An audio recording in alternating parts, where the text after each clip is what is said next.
Kun sagantaa BBC Afaan Oromooti. Nu waliin tura.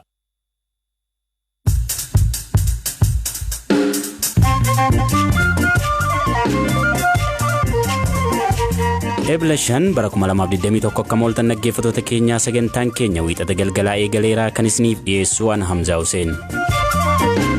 Sagantaa keenya eegaluun dura qabiyyeewwan keenya mataarraan isinitti hima. Namoonni Shawaa Roobititti ambulaansii keessaa gadi buufamanii wayita ajjeefaman viidiyoo agarsiisu irratti gabaasa bal'inaan qixeessinee isin biraan geenya. Namoota madaanii turan lamman maatiin namoota madaanii namni 8 waliigalatti namoota 10 bichuma kanaan lubbuun isaanii achitti darbe ambulaansa irratti jechuudha. Haala suukanneessaa ta'een ilmi mootii duraanii Joordaan to'annoo jala jiraachuu himataa dhimma ajandaa addunyaa ta'e kanarrattis gabaasa qabna. Barattuu qabxii kutaa 12ffaa bara kanaan shamarran irratti tokkoffaa taate Sa'aadaa Jamaal keessummaa keenya har'aati. Odeessaalee gaggabaaboos qabna. Nu faana bu'aa.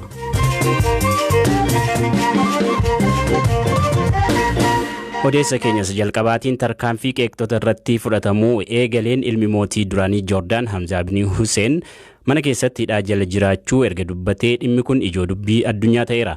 Kun kan uumame yaalii fonqolchaa taasifame jedhame waliin hidhata qabu jechuun aangawoonni olaanoo to'annoo jala erga oolfamanii booda humni waraanaa biyyattii garuu ilmi mootii kun manatti hidhaa jala jiraachuu isaa haaleera. Hirphaa gammachuu. Manatti kan ittifaman ilmi mootii Joordaan duraanii Hamza bin Hussein mootummaa biyyattii akka hin kabajne dubbatan. Ilmi mootii duraanii biyya Joordaan Hamza bin Hussein Joordaan jeequudhaaf namoota biyya alaa wajjiniin hojjetaa jira jedhamuudhaan sanbata darbirraa manatti ittifamuun gabaafameera. Ilma mootii Joordaan duraanii umuriin ganna 41 viidiyoo BBC'f ergame irratti himannaa irratti dhiyaate hin fudhadhuu jedhan. Ilmi mootii Joordaan Hamzaan aangawoota biyyattii malaammaltummaa dalaguu fi ga'umsa dhabuu isaanii qeeqan. Yeroo sanatti mootii Joordaan kan turan mootii Abdullaan obboleessa Hamzaa turan. Maatii warra mootii kana gidduuttis muddamni erga ammaatee yeroon isaa ammaa miti bubbuleera. Ilmi mootii Joordaan ifatti wayita dubbatan garuu ajaja mootummaa hin fudhadhu jedhan. Gadi ba'uu hin dandeessu. Tiwutara gubbaattis waa barreessuu hin dandeessu. Namoota wajjiniin wal arguu hin dandeessu. Maatii kee qofaa arguutu eeyyamama. Ajajni jedhu kabajamuu hin danda'u. Kun fudhatama kan qabu natti hin fakkaatu jedhan. Ilmi mootii Joordaan hooggantoota gosaa wajjiniin wal arguu isaanii hordofuun manatti hidhamuun erga himame booda ministeera muummee itti aanaan biyyattii Ayman Safaadii ilma mootii Joordaan duraanii Hamzaan humnoota biyya alaa wajjiniin ta'uudhaan biyya akka diigamtu sochiin godhan to'annoo mootummaa jala ture jechuun gaazexeessitootatti himane. Ilma mootii Joordaan duraanii hooggantoota gosaa wajjiniin ta'uun diddaa mootummaa irratti kakaasuudhaaf shira uume jechuun himatame.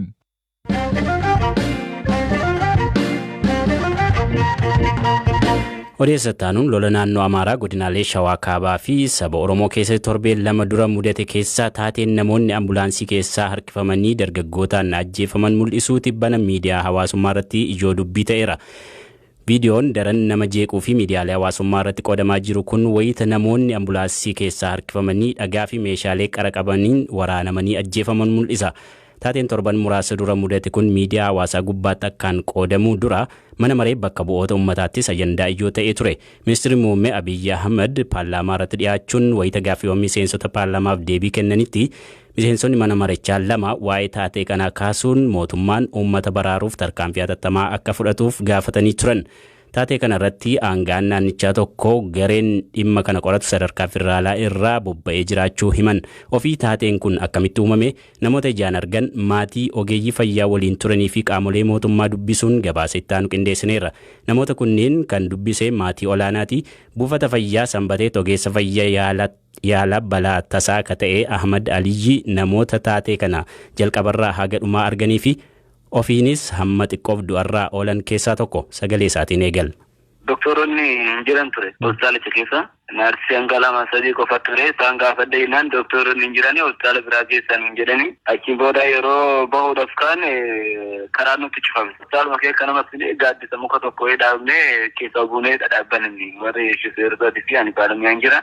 Achiin booda poolisoonni jira si'achuun goone jennee suma waliin dhaabbannu liyyuu hailii cibbisaa turtii marsite humni addaa naannoo sana jecha.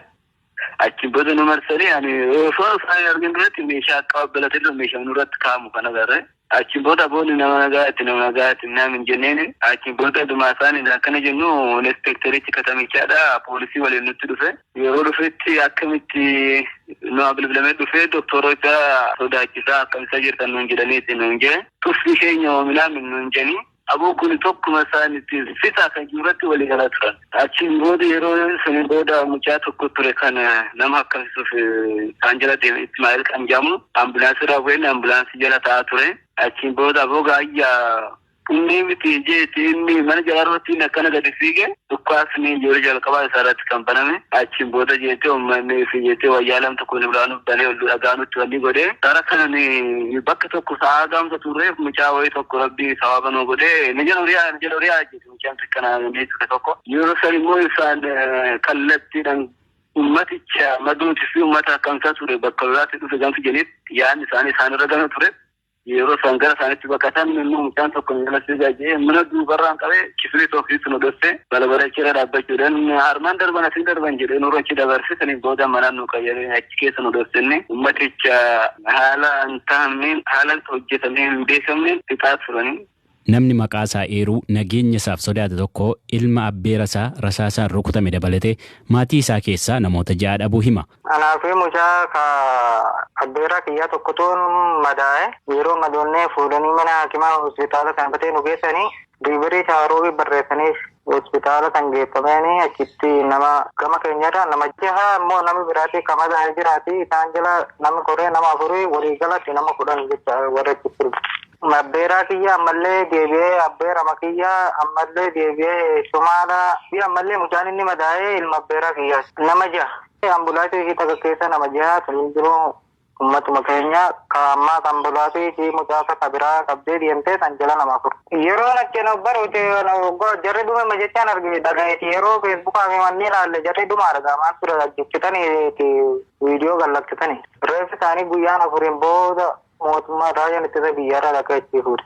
Bulchaan aanaa Jiillee Dhummuugaa obbo Jamaal Hasan namoonni miidhaman kunneenii fi maatiin isaanii gara Shawaa Roobiit geeffamuu isaanii irratti durumaanuu sodaa qabaachaa turan jedhan garuu wal'aanamuun isaanii dirqama waan ta'eef hospitaalas ofii waan hin qabneef dirqamaan garas erginee jedhu. Rakkoo Ataayirratti mudateen walitti bu'iinsa Ataayirratti mudateen namoonni 2 madaa'anii dhuunfanni fayyaa sanbatee riifarii barreesse uummanni sodaa qaba ture yeroo sanii rakkoo nurra kan jiru. Dhiibbama keenyan dhiibbama mootummaatiin rakkoon hin gahu kan jiru.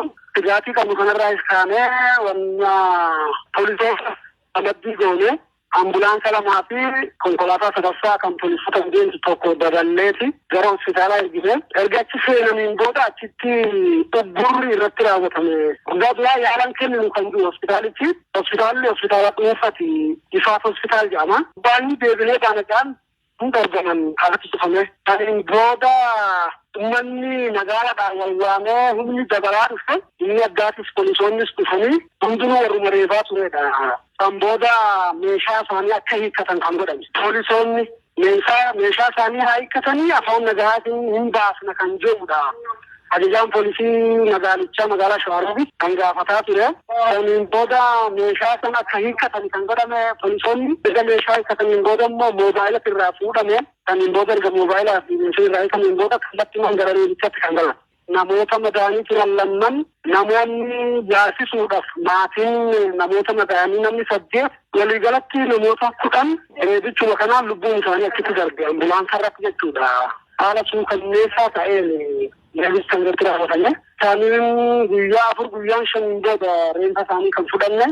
Isaan poolisootatii fi shufeeronni yeroo isaan kanarratti reebichi raawwatamu bakka sanii fiiganii saniin booda namoonni adda addaa dhossanii huccuu isaanii fa'aa irraa jijjiiranii isaa areeda qabu areeda fa'aa irraa haadanii akkasitti lubbuun isaanii hafuu danda'ee jira. Saniin booda kaampii federaalaa geessan isaan poolisoota 9 fi shufeera 2 gara kaampii federaalaatti geeffamanii lubbuun isaanii hafee jira. Warri madaa'ee fi warri yaasisuun dhaqee hundinuu achumatti lubbuun isaanii bahe. Obbo Jamaal akka jedhanitti ta'iin namoota yaalaaf deeman irratti raawwatame kun lola ture daran kahammeessee fi ammallee yaaddoo guddaa uumee ka jirudha. Namoonni isaanii yoo xiqqaate reeffa fudhanne jechuudhaan gaaga'amni hamaan kan itti aanee dhufe ta'uu himan. Ergasii namoonni rasaasaan dhahaman hospitaala deemuur asumatti duuna jedhanii didaa akka jiranii fi kanneen da'umsaaf gara hospitaalaatti referiin barreeffameefillee deemuu diduun rakkoo balaan sun uume ta'eera jedhan obbo Jamaal. Dhimma haleellaa garee namoota yaalaaf hospitaala deemanii ambulaansii keessatti ajjeefamanii kana ka gaafanne naannoo Amaaraatti bulchaan godina Shawaa Kaabaa obbo Taaddasaa Gabrasaadiq ta'iin kun akka jedhamu haleellaadhaan akka hin taane adda baafachaa jira jedhan. Gareen dhimma kana qoratu sadarkaa federaalaa irraa bobba'ee jiraachuu eeran. Haga ammaatti garuu ajjeechaan namoota kunneeniitiin shakkame namni to'annaa jala oole akka hin jirres BBCtti himaniiru.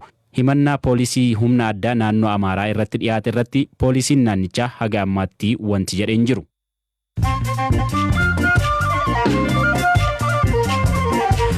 Sagantaa BBC Afaan Oromoo dhaggeeffachaa jirtu ammoo oduun gaggabaabsee isinitti himaa. Weellisaan Abeel Tasfaayee The Weekend hojii sagantaa nyaataa addunyaa Itoophiyaatti hojjetu gargaaruuf $1 miliyoona arjoome. Artistiin kun Tiwiitarii isaa irratti akka maxxansetti Itoophiyaatti daa'immanii haga jaarsoliitti namoonni ajjeefamaa fi sodaan qe'ee isaanii dhiisanii baqachuu wayitan dhagahu onnee kootu cabee jedha.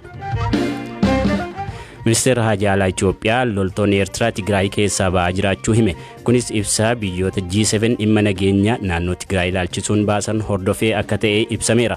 Ministeera Muummee Itoophiyaa torban 3 dura paarlaamaatti dhiyaachuun loltoonni Eertiraa Tigraay keessa jiraachuu erga amananii booda loltoonni kunneen akka ba'aniif mootummaan Itoophiyaa saffisaan hojjechuu qaba jechuun hawaasii idil addunyaa dhiibbaa uumuutti fufaniiru. Balaa lolaa fi siiga lafaa dilbata kaleessaa Indoneeziyaa fi Bahaa Tiimoor mudateen namoonni 113 ol du'an. Biyyoota Bahaa Eeshiyaa ollaa ta'an kanatti rooba cimaa roobeen bishaan hidha irra dhangala'uun manneen kumaatamni fudhatamaniiru. Filipiinsi keessatti namtichi tarkaanfii of eeggannoo koronaa vaayirasiif kaa'ame darbee argame adabbii sochii qaamaa poolisiin irratti fudhateen du'e. Namni kun yeroo sochiin uummataa ittifame darbee osoo suuqiidhaa bishaan bitatu poolisiidhaan qabame adabbiin isa mudate. Biyyattii keessatti namni seera kana cabsee argame gosa ispoortii squat jedhamu yeroo 100 hojjechuuf dirqama.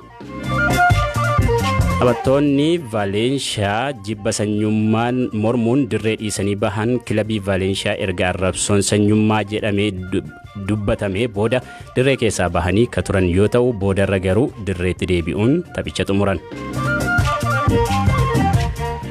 Humni waraanaa Moozaambiik kutaa biyyaa torban tokko dura hidhattootaan weeraramtee turte Paalmaa deebisanii to'annoo isaanii jala galchuu himan.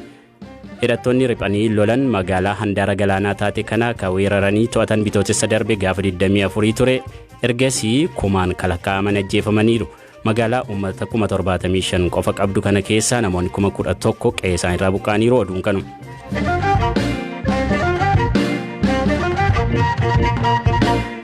Odeessa keenya sadhumaatiin barattoota qormaata biyyaalessaa kutaa 12ffaa fudhatan keessaa 55 qabxii 7 kataan 350 ol fidan.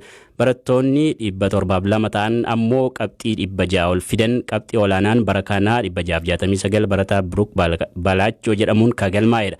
Barattoonni tokkoffaa haga 14ffaatti qabxii olaanaa galmeessan hundi dhiirota. Qabxii olaanaa sadarkaa biyyaalessaatti 15ffaa ta'e garuu dubartoota irratti tokkoffaa ba'uun ka galmeessiste barattuu Sa'aadaa Jamaal jedhamti. Naannoo uummattoota kibbaa godina Silxee magaalaa Waraabee jiraatti qabxii olaanaa eegaa turtus shamarran irratti tokkoffaa ta'uu ishee garuu hin barre turte. Gaaffiif deebii BBC waliin taasisteen dhageesse bu'aa bayii sababa weerar koronaa vaayirasiin booda qormaatti dhiyaadhee qabxii kana galmeessuu kiyyaaf baay'een gammade jette muuxannoo ishee irraa haga tokko nuuf qooddeetti. በጣም ደስ ብሎኛል ማለት መጀመሪያም ጠብቅ ያለውኝ ግን እንደዚህ መሆኑን ሰማ ደግሞ በጣም ደስ ብሎኛል ባኤን ገመዴ ጀልቀበስ ኤጋን ቱሬ ገሩ ሐለ ከናን ወይተን ነገው አሞ ባየነት ቶሌ ቀብጢ ኦላና ደም ፊደ ጀዴ ኤጌረ ገሩ ዱበርቶተ ኬሳ ተኮፋንታ ጀዴ ያኔ ቦአበይ ሄዱ ኬስ ደበርኔቲ ካን ቆረምኔ ሰበቢ ኮሮና ቫይረሲቲ መኒ በሩምሳ ወይተ ጩፈሜቲ በርሶኒ ኬኛ ከራ ቴሌግራሚ ወንቶተ ነበርባችሰን ተኮቶኮ ናፌርጋትረን የሮም በርባዴቲ በርሶተ ኮነን እርገደ ዳይሬክተር መንበርኖቲቻስ ባኤን የጀቤሱ የሮን ቆርማታ እረደዴቢን ዴሬፈሙንሳ ባየ ጭማቶሬ አብዲነ መኩተቺስ ቦደዋን ፉደንደው ያዱን ኦፍ ቆጴሳን ቱሬ በርሶኒ ኬኛ አናፍሪዮተ ኮ ባየኑ የጀቤሳትረን mana keessattis barnoota kiyyatti dhiibbaan narraga'uu hin jiru. Kutaa gadi raakee barnoota kiyyatti cimtuun ture. Qormaata biyyaalessaa kutaa 10ffaa qabxii 4 fideen darbe. Maatiin koo yeroo hunda akkan qabxii olaanaa fiduuf na jajjabeessu. Haalas naaf mijeessu. Qormaanni jiraatus jiraachuu baatus dubbisuu nan jaaladha. Beekuuf jedheen dubbisa. Ogummaa wal'aansa fayyaa qo'adhee hawaasa kiyya tajaajiluun barbaada. ወደፊት ዶክተር መሆን ነው የምፈልገው. Dhaggeeffattoota keenya sagantaa keenya irraa xumurree raga qopheesse hirphaa gammachuuti bor walitti deebina nagaan bula.